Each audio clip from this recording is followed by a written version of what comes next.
আমাৰ আসাম ভূমিপুত্ৰ গণমঞ্চৰ সেন্ট্ৰাল কমিটিৰ এক্সিকিউটিভ মিটিং আছিল, তাৰ কাৰ্যসূচিৰ ভিতৰত আছিল গোৱালপাৰা জিলা কমিটি গঠন আৰু অন্যান্য আলোচনা, আমাৰ ৰাজ্যপালক সাক্ষাৎ কৰা সম্পৰ্কীয় আলোচনা আৰু অন্যান্য বহুত আলোচনা আছিল। মানে সাংগঠনিক মজবুতৰ ফালে মানে দিহা পৰামৰ্শ লৈ আমাৰ সংগঠনিক দিশা আলোচনা আছিল।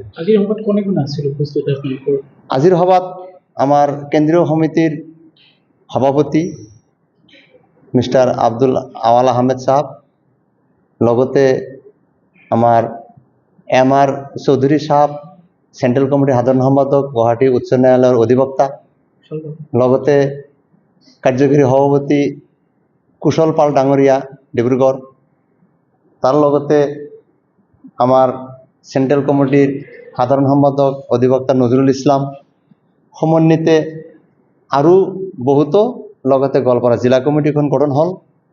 থুলমূলকে সকলো কিন্তু উপস্থিত আছিল।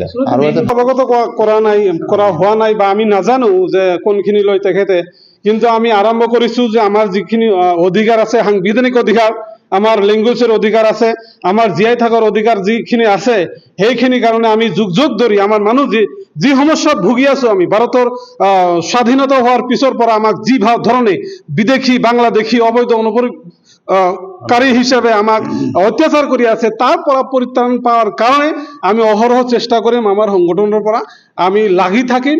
আমাৰ জাতিটোৰ কাৰণে আমি রেডি হয়ে আছো, আমি ব্লাড দেওয়ার কারণে, আমি তেজ দেওয়ার কারণে আমি রেডি হয়ে আছো। বাস কিয় কোৱা নাই? আমাক নকলে, মোক নকলেও মোৰ যেতিয়া জাতি ভাই এজনক কব, তেতিয়া সেইখিনি মই ৰিপ্ৰেজেন্ট কৰো। মই যেহেতু এই জাতিটোক জন্মগ্ৰহণ কৰিছো, এই জাতিৰ ভিতৰত মই ডাঙৰ দীঘল হৈছো, গতিকে মোৰ জাতি ভাইক এটা কোৱা আৰু মোক কথা একেই সেম কথা আর কি। বর্তমান হিমন্ত বিশ্ব শর্মা সরকারের কার্যকলাপ আপনি কেনেকৈ?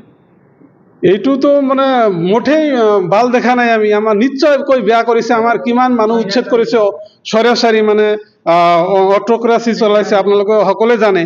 গতিকে আমি ধিক্কাৰ দিছো, আমাৰ সংগঠনৰ পৰা আগৰ পৰা আমি ধিক্কাৰ জনাই আছো। এইটো ভাল কৰা নাই। এইটো এটা কমিউনিটিক টাৰ্গেট কৰি সিহঁতে সদায় কথা কৈ থাকে হিউমেনিটি। আমি এনেকৈ বিচাৰিছো যে সেকুলাৰ এটা পাৰ্টি হওক, সেকুলাৰ মানে দলৰ পৰা যাতে চৰকাৰ গঠন হয়। গতিকে এতিয়ালৈকে আমি পলিটিকেল মানে সেইটো চিন্তাধাৰা কৰা নাই। আমি এটা মানে এনেকুৱা আমি ডিসিশন লৈছো যে আমি আগতে কৈছো যে মৰাৰ কাৰণে প্ৰস্তুত হৈ আছো, তাৰমানে আমি ফাইট কৰিম, ফাইট এটা দিম।